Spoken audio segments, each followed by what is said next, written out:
great Jersey baseball show today as we talk to one of the top college baseball players, NJAC, over the last decade or so, now on his own journey in independent ball. Some of the other things going on with Tommy McCarthy. If you are watching this show, I'm sure you know his father calls some games, and Tommy gets to experience some of that too, and got a lot of stories to kick off today's show with. So we welcome Tommy McCarthy to Jersey Baseball Show, and how are we doing? Good. Thanks for having me. I'm excited about it. 100%. Let's talk. Let's get people up to date on your career since the TCNJ days.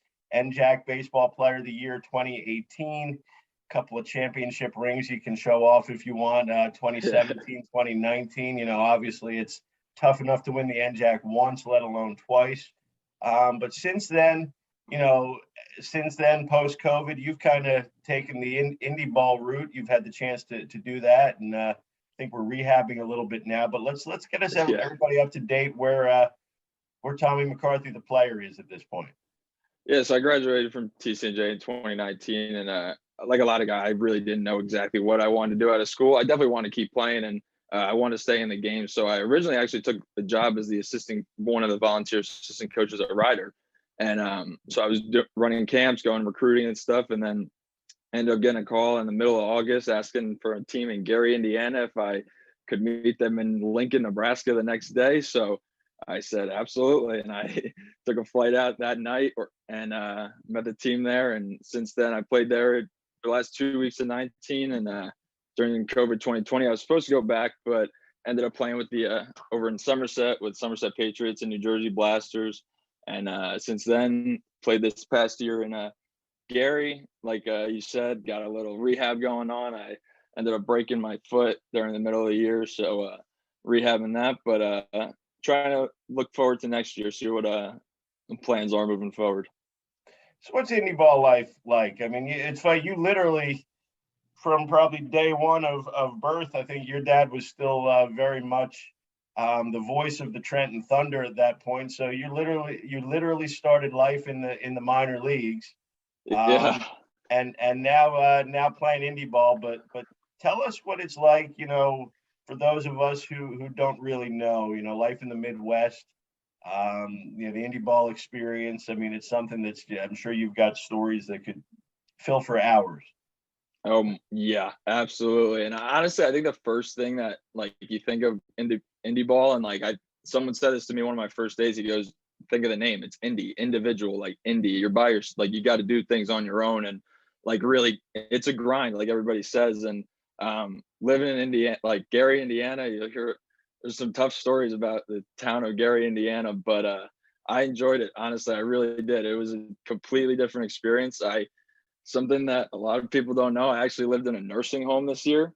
That was my host family, technically. Me and three other guys were put in what we were told was an apartment, and it was definitely a nursing home. So that was one of the craziest things. Did not expect my first year to live in a nursing home, but I mean, it's crazy because you see guys that you watched in the big leagues last year, like Bud Norris was in Winnipeg, came down, we played against him, and like seeing like arms that I watched growing up and things like that. And then guys that like myself, like a Division III guy, like you always hear people say, like, if there's talent, they'll find it. And independent ball, you see that talent. There are some really talented players in indie ball. And you said growing up in the minor leagues and stuff like that, I've always been kind of around those kind of stadiums and those kind of environments and seeing those kind of things happen. So it really was kind of cool to me, like, to be a part of it, because like most kids, my dream growing up was to be a professional baseball player and to walk around the stadium and kind of like look around different places, like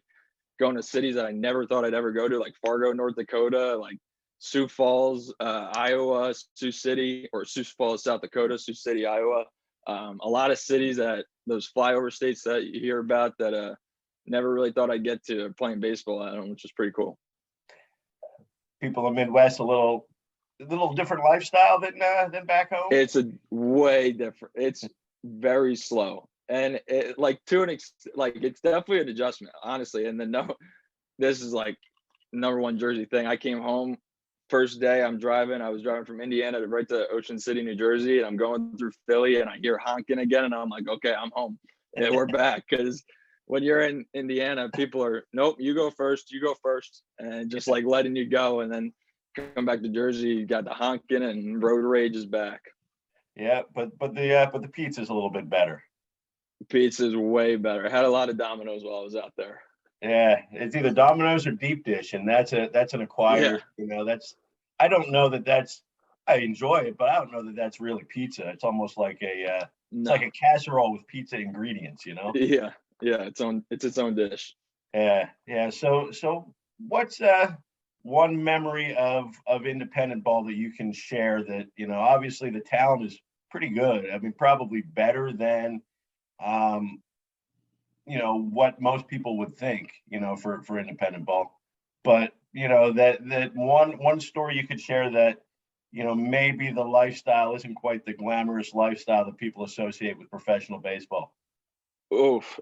I'll start it off with your travel arrangements. I mean, for me, I was kind of used to it. Like, we didn't travel much at TCNJ. Only real overnight trip or long trip we did to a hotel was when we would go to the NCAA tournament and our trip to Florida every year. So I was used to a 24-hour bus ride down to Florida, but the travel is like, we're driving 17 hours overnight. You get to a hotel at 9 a.m., sleep till noon or 1, and then you're at the stadium at 2. So, I mean, that's definitely, I think, the stuff behind the scenes that nobody really, like, you see when you know about baseball and stuff like that. But it was definitely stuff, like a lot of things that you kind of take for granted almost, like even at school, like being able to, like an NJAC, we were right smack in the middle of the state. So we were home every single night, even before road game, and being able to sleep in your own bed and being able to just get up. And even if it was at 6 a.m., we'd leave for a game at Ramapo on a Saturday, like I'm still in my own bed and sleep in a living room on an air mattress in a nursing home wasn't always the most glamorous sleeping arrangements. Right now, your off-season job is kind of a unique one, right? In the fact that people know, obviously your dad has been voice of the Phillies, or one of the voices of the Phillies, since you were in diapers, pretty much, right? Early 2000. Yeah. But also, he's so versatile in his career that he's grown in his college basketball assignments, doing the NCAA tournament for the first time last year. Pro football, doing the NFL. So what do you get to do here as part of your job, and also a pretty cool way to spend some extra time with them?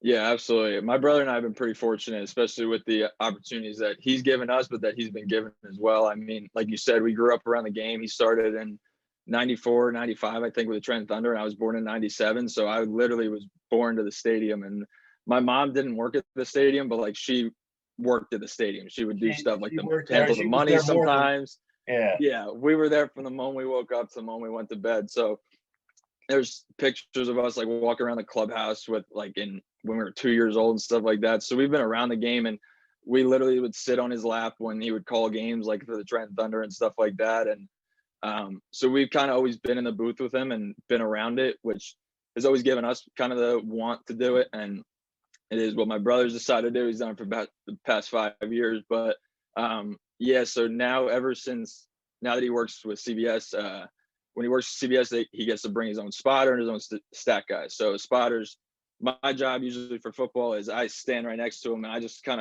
he's got a giant chart with everybody's name, all the information about these guys. I just kind of point to who made the tackle and just say, like, this running back came into the game. So I'm kind of his eyes as he's just kind of going over the game. And then my brother, he's usually a stat guy. So he's the one saying it's going to be like they're 1 for 7 on third down or something like that. And different things like that, hand him notes. And I do the same thing for basketball. So I'm a huge college basketball fan. So that, to me, like I follow the NFL for sure, but I'm not a huge football guy, but I love basketball. So like last week we were at the University of Michigan for San Diego State versus Michigan, and going from a guy at TCNJ at Packer Hall, which I love, don't get me wrong, Packer Hall, nice small environment, but you don't get that at D3 level.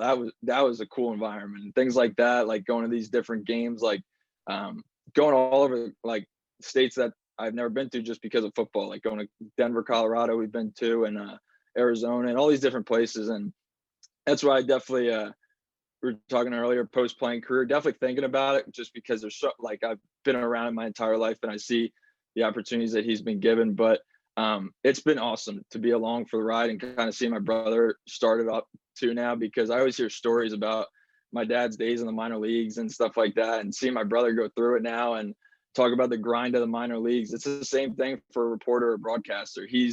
My brother substitute teaches all day, and then he goes and he's calling a soccer or lacrosse or basketball game at night. So seeing him kind of go through it is kind of cool, and definitely makes me kind of think about wanting to do it.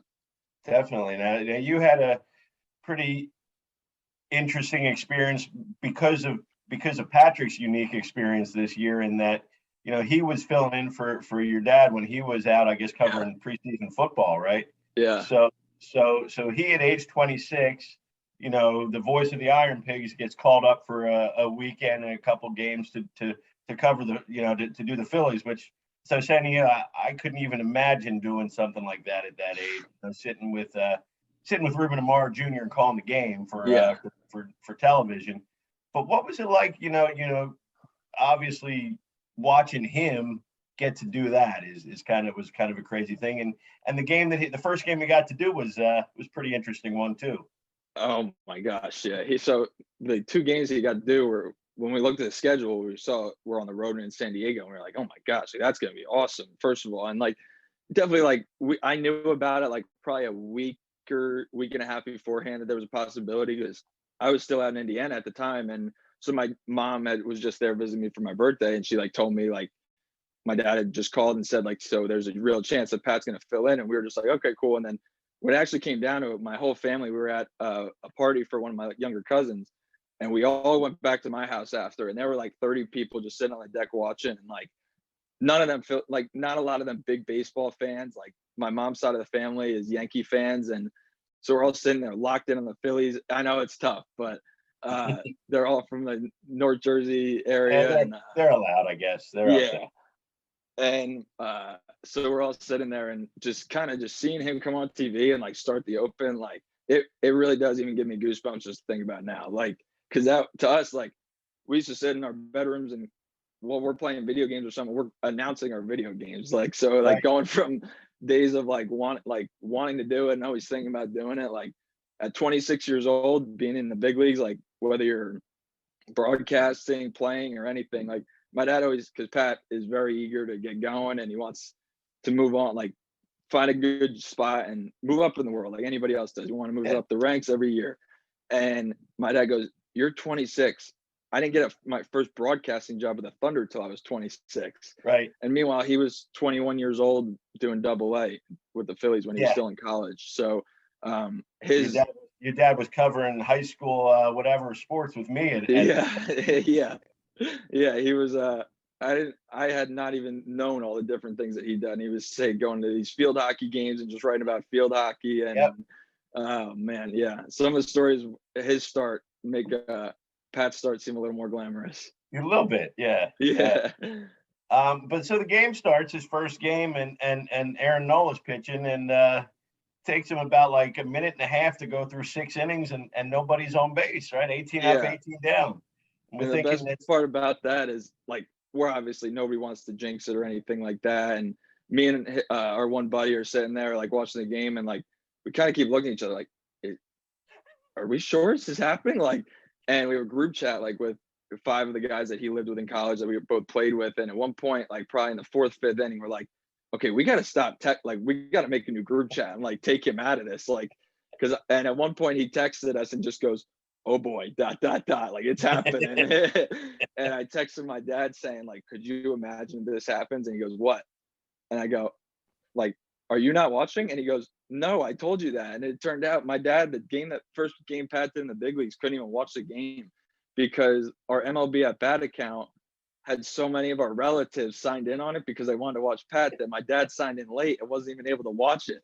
So I just texted him, I go, 18 up, 18 down. He goes, got it. That's it. And that was the rest of the conversation. But yeah, it was crazy because he came home that night and like, he was almost like shaking, like, I can't believe that just happened and stuff like that. And then the next day, I think he kind of found his groove. And I think the Phillies had like 4 or 5 home runs. And like every time he like made a home run call, we were texting our group chat. We're like, "Oh, is that going to be his home run call? Like, what's it going to be?"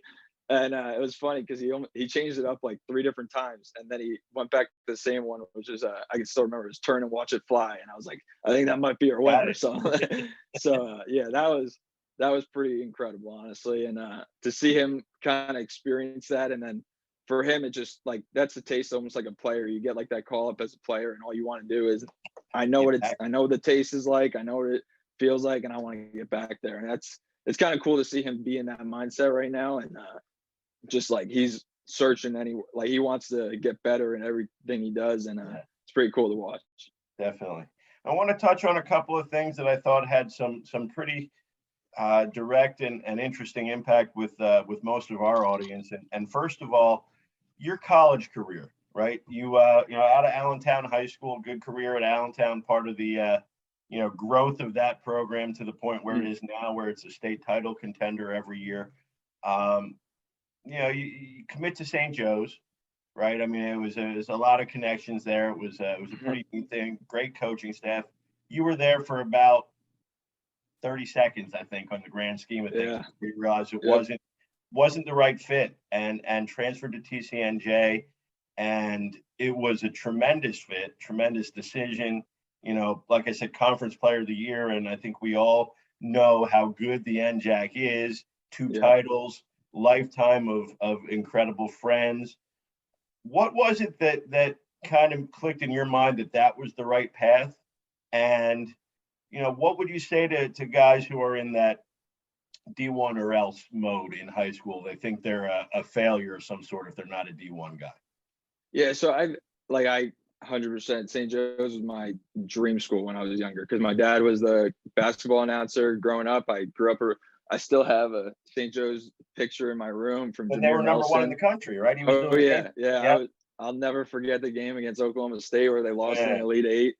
But so I was St. Joe's through and through, and coming out of school, I committed going into my senior year, and you can ask anybody, I was all in. Everybody in my we had all these St. Joe's equipment and everything, and then I was always I love being home. Like, I love being around my family and stuff like that. And I always tell people, even if I went to TCNJ originally, I might have left anyway. I just wasn't mature enough, I think, to go to school. And I think that's a case with a lot of guys. Like, you don't know exactly what you want to do. And even if you think you do, it might not be what you thought it was going to turn out to be. And it's D1 or bust is a really tough way to look at things, because you're really limiting yourself to some really good programs and some really good coaches. And things like that, I think, kind of are tough, because as a kid, like, you see these things, you want to play Division I, and the toughest thing for me to do, or see people do, is completely turn an eye to a Division III coach or something like that, and not even have a kind of a relationship with him. Because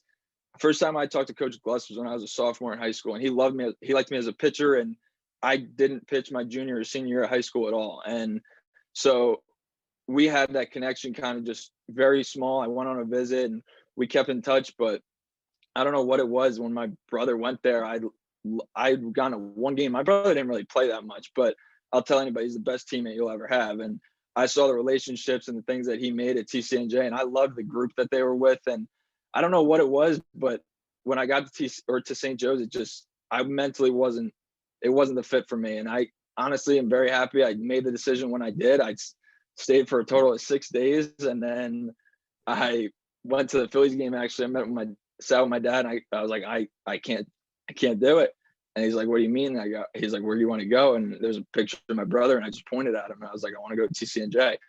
So obviously you can't talk to coaches at that point, because I was still at school. And so my brother, obviously was kind of a facilitator almost at this. And I was like, I'm going to leave. And I told him that, and he was like, are you sure? And I said, yeah, I'm going to do it. So I went to Mercer for a semester, and just even being able to, once I was then at Mercer, then being able to talk to Coach Gluss, and Brett Miller was there at the time, who was one of my high school coaches and Legion coaches. And so there was a lot of connections there, and things.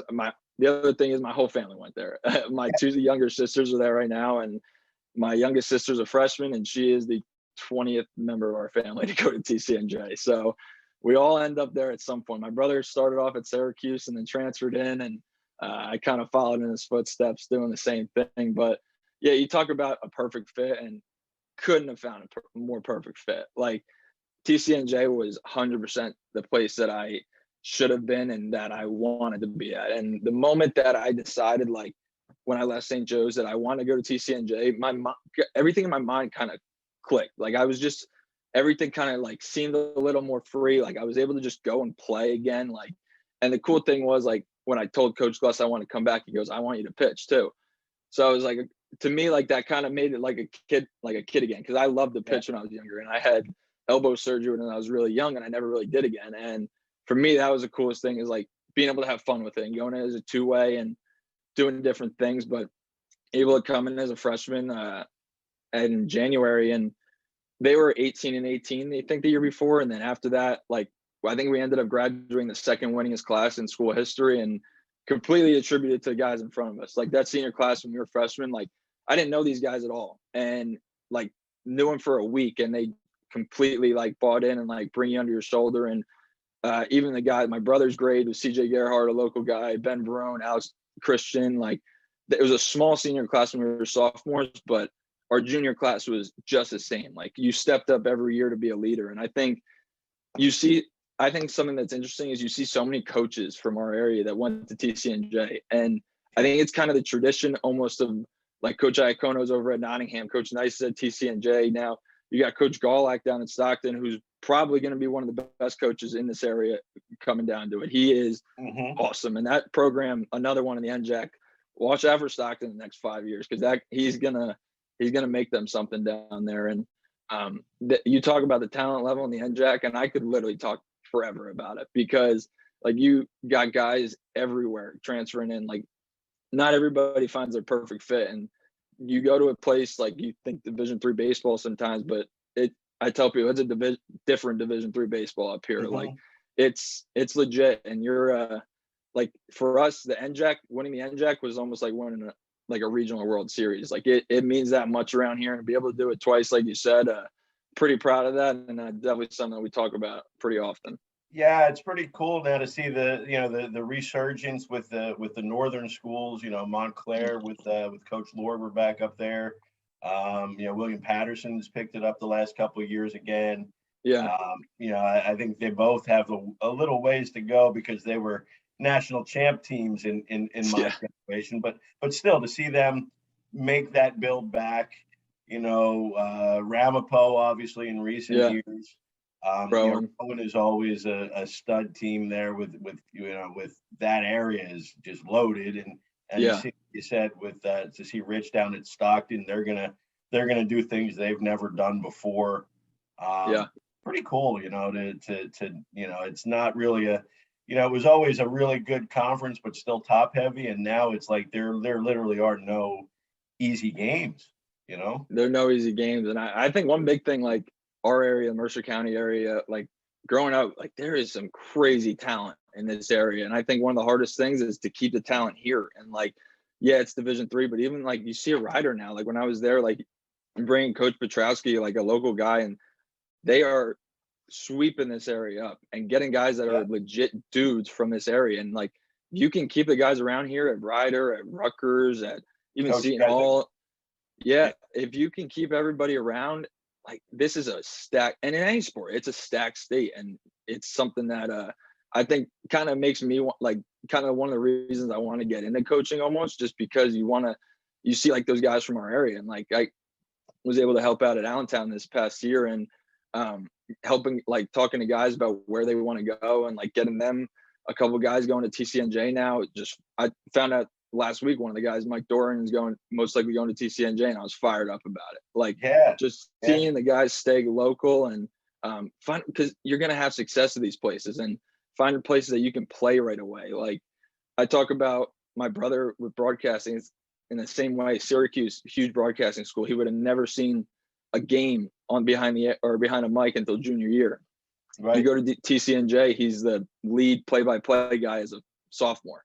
So it's all about opportunities. Same thing with baseball. Who knows how many opportunities you get at Division I level right away, but you go to Division III, you might get at bats right away, and you're going to find a lot more success. And like you said, if you play well, then you go play in a good summer league, or you go play in a good talk to another coach, and maybe you grad transfer somewhere, but like, if you are good enough, you will be found. And I think that's kind of one of the lost perceptions of Division III baseball, and even JUCO at this point. JUCO is stacked. Like, Mercer's always been in this area so good, and Brookdale too, and Gloucester. And I think all these teams are kind of really building their own armies. And I think it's kind of cool to see everybody going from wherever they were and building it up. Like you said, those teams that were really good in the NJAC, now they started to struggle a bit and they're coming back. And I think it's cool to see, like how you said, it's not just top heavy anymore in these conferences. It's kind of balancing out. Yeah. A couple other things. Monday, we're sharing our holiday episode about the Miracle League, about Mercer Community College, Mercer County Community College's involvement, and TCNJ's involvement with the Miracle League, and how special that is. And the person that Coach Gloss attributes most of, or at least starting TCNJ's involvement, is you. Tell us about that, what it meant to you to be able to start, to really kind of get into that, and why the Miracle League was such a big thing for you to get, TCNJ into. Yeah, so I think one of the biggest things is it's local and it's like around us. And talk about the guys on our team from around here. Myself at that time, when I was a senior myself, the Fisher twins, Danny Borup, all CVC guys. We got other like Tom Persichetti, Wally, Jake Simon, so many local guys that when we were here, we knew each other growing up and all this stuff. And I actually played T-ball at Sawmill. Like, that's where I first started playing baseball, because I was too young to play at Allentown. So I started playing baseball at Sawmill, where the Miracle League is. And my younger cousin from Hamilton, she's been working with the Miracle League. She's for years now. And she kind of talked to me about it and told me about the baseball aspect. So I was like, yeah, we could try to get some guys there, because I mean, for these kids to see us college players there, even to us, it didn't seem like a big thing. It was so cool to them. And like, to see their smiles and stuff like that, like, it was honestly way more than any of us kind of expected it to be. And some of us were there for a couple of weeks. We did a whole program. I think it was 8 weeks or something like that. And it's still continued to this day. And I think it's awesome, because it started off as a thing that we thought we might go help out for a night or something. And we kind of just got hooked. And Dan's been so great. I mean, that place, talk about building an empire, that place is unbelievable over at, if you've seen the Miracle League field, if you haven't, I would 100% look it up. The things that he does over there are incredible. And he gives these kids so many different resources and gives them so many opportunities. And Aiden last week I know Aiden from Millstone Rec, I believe, and going down to Texas with the Miracle League was so cool to see him do that. And yeah, I mean, seeing these kids, the smiles on their faces, and when they actually hit a home run or something, just the joy. And Gary Otten, who's a year younger than me, he talk about taking it and running with it. That kid, he was all about it. He's from Staten Island. He would drive an hour and a half every Wednesday night to meet up with them. Even a year after, when I was gone and was playing, he was there every week, making sure that it was still going smoothly. And it's kind of cool to see that kind of passed down and them still carrying on that tradition. Definitely. Give you a chance to talk about 609 gloves a little bit. We'll go side hustle for a few seconds. We see some gloves in the background. Gloves behind me. Yeah, so I've always been a huge glove guy. I've loved gloves my entire life, and I always would get a new one. And one of my favorite things to do, this is one of my old ones here. It's completely ripped apart because I'm fixing it, but like, I colored in it with black, and I would always like to try to change things on it, like customize it, like this. As they all fall, this one changed the patch on it. So different things. I've always kind of like customized gloves, and during quarantine, I was just kind of looking for stuff to do, and I started cleaning gloves and conditioning them and getting them ready, and then relacing. So it got to a point where everybody was like, "No, like, you got to start posting it so people see, and not on just your Instagram." So the Instagram's name is 609_gloves, and anything like, whether it's relacing, whether it's cleaning, go check out the different videos, because even if it's a glove, I got my dad's glove over here from when he was in 8th grade that he caught the home run with a couple of years ago, and I'm relacing for him right now. So even if it's a glove that like you had when you were a kid that has no use anymore, just fixing it up or something, but or now changing the lace colors, just you can DM me or reach out. No, but like, it's a small little thing right now. I love doing it, honestly, because it keeps me busy right now, rehabbing my foot. But it's cool. I mean, I've been sending out different ones. I got different ones for sale too. So if anybody's interested or likes gloves, definitely check it out. One last story. Well, I'll ask her one last question. Growing up in the Phillies clubhouse, favorite player, not just to watch, but kind of be able to relate, to talk to, that maybe we don't know about, was a pretty cool guy. I think growing up, my favorite players were actually always the people that, for that reason, that were the people that kind of had the best relationship with, or that were the most open with me. And like physically playing wise, growing up, I loved Scott Rowland. I loved the way, like it, and honestly, the reason I loved his glove. He had a really cool Mizuno glove, and I loved it growing up. And same with Jimmy Rollins, his Nike glove. But my favorite players growing up were Shane Victorino, and actually, he doesn't really know this, but Kevin Franson, the radio guy for the Phillies right now, was 100% one of my favorite players, because those were the guys. And same with Jimmy Rollins, like the three of them, if they saw me over on the field, like just standing by the dugout, like they would just come over and even just like talk for 5 minutes. But just those guys, like, it's so cool to like see those guys like in a different element. Like the guys you see on TV, I still get starstruck 100% whenever I go around these players, even if I've been around them my entire life. And Jimmy, now one of my dad's broadcast partners, I still get starstruck when I see him in the booth and stuff like that. But yeah, Kevin Franson, I'll never forget when, because he was just such a good guy when he's with the Phillies. And when he went to the Nationals, like there was one day he literally came out of the clubhouse, like they weren't taking BP that day, but he came out and talked to me in the stands, and some cool things like that. And like Pat and I were one time able to be bat boys down in spring training in 2008, as actually the Rays versus the Phillies preview of the World Series that year. But yeah, things like that, like growing up, just never forget being around those guys and just seeing those small little things that kind of stick with you. All right, I lied. I got one more thing I wanted to touch on, because I think it's really cool, and I know we're pushing time, so I appreciate it. One of the things that I always admired about your dad, and certainly your mom, because she's had to do so much through the years, but was that your dad was always doing, it seemed like, about 400 different events a year, but also always seemed to be there, as much as possible, certainly for you, for Pat at games. And that's where my biggest association would be. But, amazing, great role model, just, how much it meant to, because, after you grow up a little bit, he's not going to be there on the road a lot, but still to have him around so much. Yeah. I mean, that was definitely one of the coolest things to be able to even talk about now and like kind of realize. And Pat talks about all the time is, when we were younger, like if he had didn't matter where he was in the country, if he had one off day, he would literally fly home from wherever that city was, spend the day with us, even if we didn't have a game or anything, and then fly back to that city. And like just small things like that. We don't think about it like at the time or anything like that, but he literally didn't take the team plane. He bought his own ticket, came home, went back, and just like those small sacrifices that I think we never really realized. But at the same time, like you almost get, like we would get annoyed with it when we were younger, but the moment the game ended, we had a text waiting for us, like talking about anything that happened in the game. He knew everything that happened, like to a T. He'll say like, oh, this, like his dad texted me, or like, oh no, mom told me, or something like that. And I'm like, how did you, like, one swing that I took, like you can't see the game or anything. Like, how are you commenting on that? But it is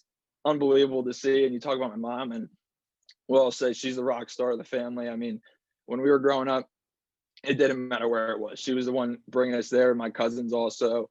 And she still to this day she's so over the tournaments and stuff like that. Like my sister got the short end of the stick because she's was playing field hockey in high school. My mom hated going to these tournaments and stuff. She goes, I did 12 years of it when I was younger, if not more. I'm not doing it anymore. But yeah, I mean, her being able to do everything that she did while he was gone, but like you said, him being involved with everything, it was, and we kind of say to this day, like try to go to any of our little siblings games whenever we can, because our cousins or our little cousins, and because our cousins did the same thing for us, and he's doing the same thing. He's any weekend he gets to go over and watch my little cousin play football or something like that. So I think you don't realize he's obviously not there all the time, but when he's there, you always hear his presence. You always hear him before you see him too. Absolutely. Tommy McCarthy, thank you so much for your time today. We appreciate the stories. Certainly wish you the best. Rehab will hopefully go quick. We'll get you back to to good old Gary, Indiana, as soon as possible and get you out playing like you should be, and willing to put those announcer days off for a little bit, or coach, or wherever. Yeah. You play while you can still. Yeah, absolutely. Thank you. I appreciate it. Absolutely. Tom McCarthy, our guest, Jersey Baseball Show, today's holiday edition. We look forward to seeing everyone next time.